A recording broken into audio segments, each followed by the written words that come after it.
خدا اپنے آپ کو بے چین نہ کرو، بے قرار نہ کرو، بے سکون نہ کرو، رب کی یاد میں آ جاؤ، درود و سلام میں آ جاؤ، نعت کے حسن میں آؤ، تلاوت کی دنیا میں آؤ، سجدوں کے نور میں آؤ، آؤ کبھی کھول کے دل مسجد کی صفائیاں کریں، آؤ نہ کبھی کوئی بوڑھا دادی نانی دادا ان کے پاس بیٹھ کے پیر دبا کے اللہ کو راضی کریں۔ یہ کیف والی جگہ ہیں، یہ سرور والی جگہ۔ اتنی بے چین ہماری زندگی ہے، بے قرار ہے، تڑپتے ہوئے لوگ، لڑتے ہوئے لوگ، ایسے لگتا ہے ابھی ایک دوسرے کا گریبان تھام لیں گے، بے قرار بے چین۔ کسی کو انتظار کا کہا جانا کہ 10-20 منٹ کسی کا انتظار کرو، تو بعض لوگوں مجھے ایسے لگتا ہے جیسے ان کا کلیجہ پھٹ جائے گا، ڈاکٹر کے انتظار میں بیٹھے ہیں تو بڑے پریشان ہیں۔ کسی کو ملنے گئے ہیں کو آدھا گھنٹہ بیٹھنا پڑ گیا تو بڑی دقت میں ہیں۔ اپنے آپ کو سکون دیں۔ آپ یقین کریں بڑا مزہ آتا ہے کبھی کسی کا انتظار کرنا پڑے تو 2-4 تسبیح درود شریف پڑھی جاتی ہے، یعنی ذوق بن جاتا ہے کہ چلو اللہ نے موقع دیا ہے، کوئی سرکار کو یاد کر لیں، تنہائی مل گئی۔ ہمارا مزاج جس سختی کا شکار ہے وہ سختی آہستہ آہستہ ہمیں زیادہ آزمائش میں ڈال گئی۔ تو میرے بھائی زندگی میں اطمینان حسن ہے، اور وہ سب سے زیادہ اللہ کی یاد میں ملتا ہے، وہ سب سے زیادہ رب کریم کے ذکر میں۔ سب سے زیادہ جو چاہتا ہے نا دل ٹھنڈا رہے، زبان میٹھی رہے، وہ مدینے والے محبوب پہ درود و سلام پڑھا کرے، وہ حضور پہ درود و سلام پڑھا کرے، زبان میٹھی رہے گی۔ میرا ذاتی تجربہ ہے کہ جو آدمی اپنے اخلاق سنوارنا چاہے وہ حضور پہ درود شریف پڑھے، جو اپنے اخلاق سنوارنا چاہے، طبیعت کو ٹھنڈا رکھنا چاہے، وہ درود شریف پڑھے، اس کا دل سکون میں آئے گا۔ کچھ کام اور ہیں زندگی میں اطمینان کے لیے، ان کا ہونا بھی بڑا ضروری ہے۔ سب سے پہلے اگر آپ چاہتے ہیں نا زندگی میں سکون ہو تو حقیقتوں کا سامنا کرنا سیکھیں۔ آپ جو ہیں وہ رہنا سیکھیں، جو آپ نہیں ہیں وہ بننے کی کوشش نہ کریں۔ حقیقت کا سامنا کرو گے تو زندگی اطمینان میں آ جائے۔ ہم نے نا بہانے بنا لیے ہیں، ہیلے بنا لیے، جھوٹ کے سہارے اپنے آپ کو اونچا کر لیا۔ ایک آدمی سے کہا جاتا ہے تو رشوت نہ لے، تو کہتا ہے میں غریبوں سے نہیں لیتا۔ تو میرا سوال یہ ہے کہ امیروں کا حساب لینے کی اللہ نے تیری ڈیوٹی لگائی ہے، تیرے ذمہ لگایا ہے کہ تو امیروں کا حساب کر، تمہیں کیا ضرورت پڑی ہے؟ ہم نا بہانہ کرتے ہیں، رشوت لینے والے کا الگ بہانہ ہے اور سفارش والے کا الگ بہانہ ہے۔ حقیقت کا سامنا کریں، حقیقت کا۔ جو میرے ذمہ داریاں ہیں وہ میں نے پوری کرنی، جو آپ کی ذمہ داریاں ہیں وہ آپ جان نہ چھڑائیں، حقیقت پسند بنیں۔ میرے رسول کریم، پھر پڑھیے درود شریف، صلی اللہ تعالی علیہ وسلم۔ حضور صلی اللہ علیہ وسلم نے فرمایا کہ میری بیٹی سیدہ فاطمہ الزہرا رضی اللہ تعالی عنہا صرف جنتی نہیں، جنتی عورتوں کی سردار ہے۔ لیکن حضور نے یہ بھی فرمایا کہ فاطمہ یہ خیال رکھنا اگر اللہ نے حساب پوچھا تو حساب تم نے خود دینا ہے۔ حقیقت کی طرف توجہ کرائی حضور نے، وہ صرف جنتی نہیں، جنتی عورتوں کی سردار ہیں، پر حقیقت کی جانب توجہ۔ میں حقیقت یہ ہے کہ اگر مالک نے حساب پوچھا تو اس کی تیاری بھی کرنی ہے۔ دیکھیں نا ہمیں کچھ یقین نہیں، اللہ معاف کرے کہ ہمارا حساب کیسا ہوگا، لیکن کتنے آزاد ہیں۔ یعنی بڑی دلیری سے بندے کہتے ہیں فجر نہیں پڑھتا جی، 3 پڑھتا ہوں جی، شاہ رہ جاتی ہے جی، کپڑے صاحب، بڑی دلیری سے۔ اور سیدہ فاطمہ الزہرا نے ساری رات مصلی باز رکھا ہے، حالانکہ انہیں یقین تھا کہ رب مجھے بغیر حساب کتاب جنت دے گا۔ حقیقت کا سامنا کریں، جو حقوق آپ کے ہیں وہ آپ نے ادا کرنے ہیں، جو ذمہ داریاں ہیں وہ ذمہ داریاں ہیں۔ دیکھیں نا حضرت موسیٰ کلیم اللہ علیہ السلام کے پاس اسرائیل روح نکالنے آئے تو حضرت موسیٰ نے تھپڑ مارا، آنکھ نکال دی، واپس گئے۔ اللہ انہوں نے تو جلال فرمایا ہے، کہا موسیٰ علیہ السلام سے کہیے بیل کی پشت پر ہاتھ رکھیں، جتنے بال ان کے دست مبارک کے نیچے آئیں گے اتنے 1000 سال ان کی عمر بڑھا دی جائے گی۔ یعنی میرے کان میں کوئی بتا دے کہ جناب 60 سال بڑھ گئی، یا آپ کے کان میں کوئی کہہ دے تو خوشی ہوتی ہے کہ نہیں؟ لیکن یہ حقیقت پسندی نہیں، اس لیے کہ 60 بھی گزر جائیں گے، 70 بھی، یہ حقیقت نہیں۔ حضرت موسیٰ کلیم، چلے میں مثال دیتا ہوں، سمجھ لیں 10 بال، حالانکہ بہت زیادہ آتے ہوں گے، 10 بال اگر حضرت موسیٰ کے ہاتھ کے نیچے آئے تو 10,000 سال تو عمر بڑھ گئی نا۔ 10 یعنی 10 سال نہیں، 10 100 نہیں، 10 بہت زیادہ تھی نا۔ حضرت موسیٰ کلیم اللہ علیہ السلام سے آ کے عرض کیا گیا حضور بیل کی پشت پر ہاتھ رکھیں، جتنے آپ کے ہاتھ کے نیچے بال آئیں گے اتنے 1000 سال عمر بڑھ جائے گی۔ تو حضرت موسیٰ نے حقیقت پسندی والی بات کی، فرمایا پھر کیا ہوگا؟ 10,000 سال کے بعد پھر کیا ہوگا؟ کہا حضور جانا تو پھر بھی ہے، فرمایا پھر ابھی چلتے ہیں۔ اگر جانا ہے نا، جانا ہے تو پھر اگر جانا ہے تو پھر ابھی، اور سجنوں اگر نماز پڑھنی ہے تو ابھی کیوں نہیں؟ اگر داڑھی رکھنی ہے تو پھر رمضان کا انتظار کیوں کریں؟ ابھی کیوں نہیں؟ اگر سچ بولنا ہے تو پھر، اگر رزق حلال کھانا ہے تو پھر انتظار کاہے کا؟ حقیقت ہوتی ہے، بہانہ ہوتا ہے۔ حقیقت چھپ نہیں سکتی بناوٹ کے اصولوں سے، کیونکہ خوشبو آ نہیں سکتی کبھی کاغذ کے پھولوں سے۔ یہ بات یاد رکھیں۔ اگر جانا ہے تو حضرت کلیم فرمانے لگے پھر 10,000 سال کے بعد بھی جانا ہے تو آج بھی۔ ہمیں بے قراری زندگی میں اس لیے کہ ہم حقیقت پسند نہیں، ہم بہانوں میں، ہم ہواؤں میں جیتے ہیں، ہواؤں میں، خیالات میں زندگی گزارتے ہیں۔ بڑا ٹائم پڑا ہے، مثلاً کتنا میرے رسول کریم صلی اللہ تعالیٰ علیہ وآلہ وسلم نے ایک دن صحابہ سے فرمایا تمہیں حیا نہیں آتی؟ حضور کیا ہوا؟ فرمایا وہ والے مکان بناتے ہو جن میں تم رہ نہیں سکتے، وہ والا مال جمع کرتے ہو جو کھا نہیں سکتے، حیا نہیں آتی؟ عرض کی حضور حکم کریں تو محبوب فرمانے لگے جوتے کا ایک تسمہ بند کرتا ہوں تو سوچتا ہوں دوسرا بند کرنے سے پہلے موت آ جائے گی، ایک سانس اندر جاتی ہے تو دوسرا آنے سے پہلے میں یاد کرتا ہوں کہ مجھے دنیا سے جانا ہے۔ تمہیں حیا نہیں آتی؟ وہ مکان بناتے ہو جن میں رہ ہی نہیں سکتے، وہ مال جمع کرتے ہو جو کھا۔ حقیقت پسند نہیں بھائی ہم۔ بہت سارے لوگ ہیں بڑی باتیں سناتے ہیں، بڑی، میں کہتا ہوں اصل میں نا زیادہ باتیں سنا کے نا بیچارہ اپنے آپ کو مطمئن کرنا چاہتا ہے، اصل بات یہ ہے کہ اندر سے نا ہلا ہوا ہے، کچھ بھی نہیں، بڑا زیادہ ہنستا ہے اور مجھے لگتا ہے کہ کوئی گہرا زخم چھپا رہا ہے۔ اس لیے ملمس سازی، حقیقت پسند بنو، حقیقت پسند۔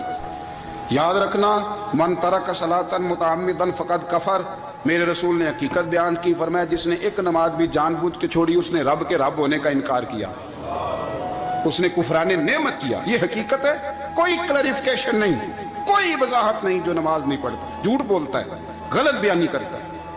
جو شخص رزق حرام کما کے کہتا ہے کہ اس کے بغیر گزارا نہیں چلتا، وہ جھوٹ بولتا ہے۔ اس لیے کہ رب فرماتا ہے جب تجھے پیدا کیا ہے تو تیرا رزق میرے ذمہ ہے۔ اللہ فرماتا ہے کہ لا یکلف اللہ نفسا الا وسعها، میں کسی پر وہ بوجھ نہیں ڈالتا جو اٹھا نہ سکے۔ نماز فرض کیا اس کا مطلب ہے ہم پڑھنے کے قابل ہیں، اس نے ہمارے ذمہ داریاں لگائی ہیں تو مطلب یہ ہے کہ ہم ذمہ داریاں ادا کرنے کے قابل ہیں، ورنہ وہ کہتا ہے میں وہ بوجھ ڈالتا ہی نہیں جو تجھ سے اٹھایا نہ جائے۔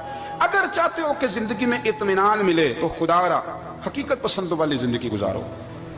یہ فضاؤں میں زندہ رہنا، ہواؤں میں، اللہ بڑا معاف کرنے والا ہے، اللہ بڑا کریم ہے، معاف کر دے گا، تو بھئی یہ بات صحابہ کو بھی پتا تھی، یہ اہل بیت کو بھی خبر تھی، تو وہ تو ایک ایک بات کا لحاظ کرتے تھے۔ یہ غوث اعظم کو بھی پتا تھی، یہ ان کے والد کو بھی پتا تھی، جنہوں نے کسی کا ایک سیب کھا لیا تھا تو 12 سال اس کے گھر میں نوکری کرتے رہے، انہیں نہیں پتا تھا اللہ بڑا کریم ہے، معاف کر دے گا، ایک سیب ہی ہے نا۔ تو حقیقت پسندی آپ کو سکون دے گی، اور اگر آپ نے اپنے آپ کو غیر مطمئن کیا ہوا ہے، بات کچھ اور ہے، اور آپ نے اپنے آپ کو ڈال کسی اور طرف لیا ہے، تو پھر آپ کو سکون مل سکتا؟ سکون حقیقت پسندی میں، اصل میں سکون ہوتا ہے، اداکاری میں سکون نہیں ہوتا۔ تیسری بات سنیں، اگر آپ چاہتے ہیں زندگی میں مطمئن رہیں تو دنیا داروں سے امیدیں توڑ دیں، اللہ اور اس کے رسول سے امید وابستہ کریں، اولیاء اللہ سے امیدیں وابستہ کریں، صحابہ اور اہل بیت سے امیدیں، اللہ اور اللہ والوں سے امیدیں، دنیا داروں سے امیدیں۔ آپ کو پتہ ہے دنیا دار کی تباہی کب ہوتی ہے؟ جب انہیں خوشامدی مل جاتا ہے۔ چودھری کا بیڑا اس وقت غرق ہوتا ہے جب اسے چودھری کہنے والے زیادہ ہو جاتے ہیں۔ سیٹھ صاحب اور نواب صاحب بیچارے تباہ تب ہوتے ہیں بھولے پن میں، جب ان کے دائیں بائیں ریلا ہوتا ہے سیٹھ صاحب کہنے کا، لوگ انہیں کھانا چاہتے ہیں، پیار ان کا نہیں ہوتا، ان کی جیب کا ہوتا ہے، محبت ان سے نہیں ہوتی، ان کی کرسی سے ہوتی ہے، ضروریات کا پیار ہوتا ہے، تباہ کر دیا جاتا ہے۔ ہماری ساری توقعات دنیا داروں سے وابستہ ہو گئی ہیں، ناراض نہ ہونا۔ پیروں نے، مولویوں نے، درویشوں نے، انہوں نے بھی سیٹ رکھے ہوئے جلسوں کی صدارت کرانے کے لیے، یعنی مذہبی جلسہ ہے، اس میں بہت زبردست پڑھے لکھے صاحب تقوی عالم کا خطاب ہے، اور کی صدارت وہ بندہ کر رہا ہے جس نے عشاء کی نماز بھی نہیں پڑھی، وہ بندہ صدارت کر رہا ہے، کیوں؟ اس لیے کہ اس نے ₹1,00,000 دیا محفل میں۔ خدا را دنیا داروں سے امیدیں چھوڑ دیں، ورنہ آپ کمزور پڑ جائیں گے، آپ کی امیدیں ٹوٹیں گی۔ کتنا کمزور ہے وہ شخص جو 2-4 ہزار کے لیے کسی بندے کی چاپلوسی کرتا ہے، اس کے پیچھے بھاگتا ہے، خوش آمدیں کرتا ہے، تھوڑے سے نوٹوں کے لیے۔